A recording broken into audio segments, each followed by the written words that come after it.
week. One key story, though, is results season for retailers, providing a core indicator for consumer spending and could point to where the greater economy is headed.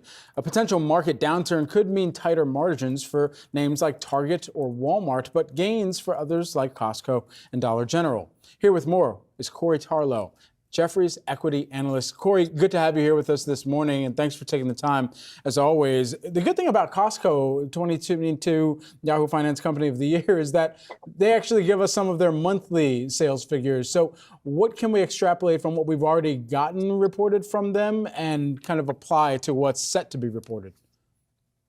Sure, and good morning, Brad. Thanks for having me on the show. So I think to start, what I'd say is that the consumer has clearly become a little bit more pressured.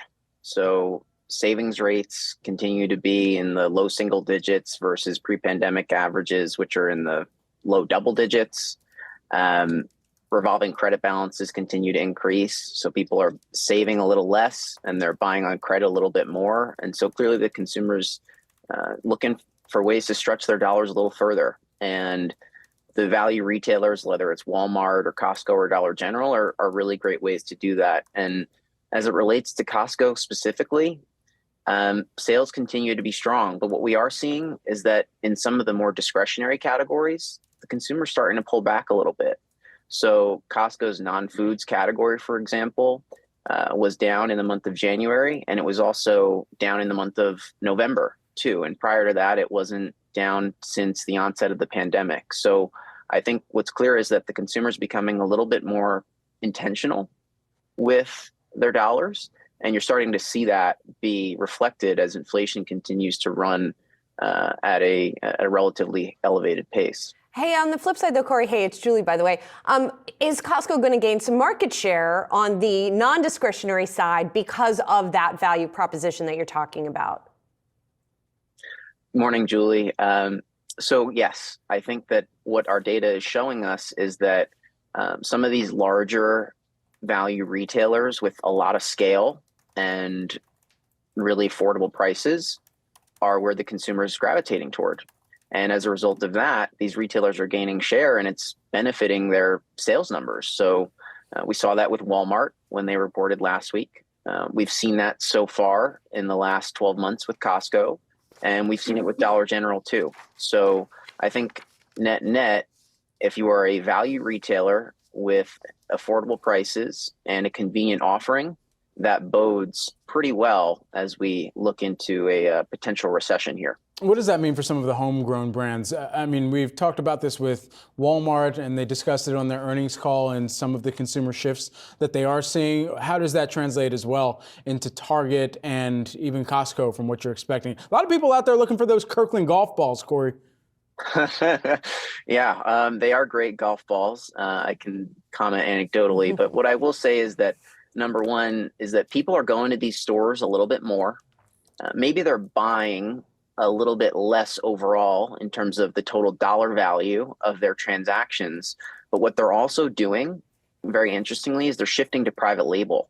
Why? Because it's slightly more affordable and it's typically similar quality to that of the name brands. And the way that these stores are typically assorted is that they'll have the name brands and the private label products right next to one another so that consumers can compare them. And what we're seeing is that as consumers are going through their shopping trips, they may even sub out some of the name brands for private label products as they get to the end of their shop. So what is clearly being illustrated here is, again, what I talked about at the beginning, which is the consumers becoming really stretched. And it bodes really well for those retailers that are value oriented, like you mentioned, like a Costco or a Walmart. And what about Target? And the other, sorry, Corey, just sure. to split. I'm really curious about Target this time around, right? Because man, did they struggle last year. Walmart had some issues too, but Target really seemed to catch the brunt of the inventory correction and not being prepared for it. What are we going to hear from Target this time? Have they gotten their ducks in a row here? Are they back on track? I would think so. So there's a couple of things that I'd say here. Number one is that Target has a great value offering.